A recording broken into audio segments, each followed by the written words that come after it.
ஐயோ இவ எல்லாத்தையும் கெடுத்துருவா போல இருக்க. என்னங்க என்னங்க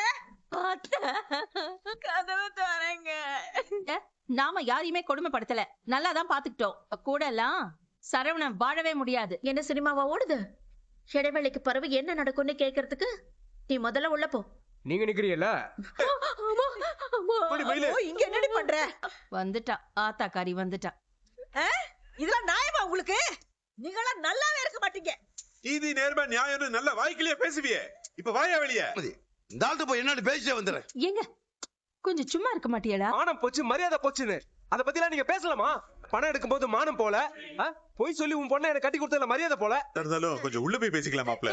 அண்ணே முதல்ல போலீஸ்க்கு போன் பண்ணுனே. வீட்டு பிரச்சனை எதுக்காக போலீஸ் ஸ்டேஷன் வரைக்கும் கொண்டு போகணும்? இத பாரு, இன்னொரு அடி எடுத்து வச்ச மரியாதை கேட்டுரும் பாரு. உன வாரம்லாம் எனக்கு செத்து போயிடலான்னு தோணுச்சுடி. அப்படி நீ போகல, என்னோட சாவுக்கு காரணம் நீ உங்க அப்பா அம்மா தான் எழுதி வச்சுட்டு செத்துருவேன். என்ன பேச்சு பேச்சு பண்ணிருக்க? நான் சொன்னதை செய்வேன்பா. இவகிட்ட இருந்து எனக்கு டைவர்ஸ் வாங்கி கொடுத்துருங்கப்பா. என் பொண்ணோட வாழ்க்கை உங்களுக்கு அம்புட்டு இலக்காரமா போயிருச்சு. அதுக்காக எங்க பொண்ணை உங்களுக்கு கட்டி கொடுத்தோம். ஜீவனாம்சமா மொத்த சொத்தையும் எழுதி வாங்குவோம். அங்க சுத்தி இங்க சுத்தி சொத்துக்கு வந்துட்டல. இனிமே மொத்த குடும்பமும் போலீஸ் ஸ்டேஷன் கோர்ட்டுன்னு அலைய போறீங்க.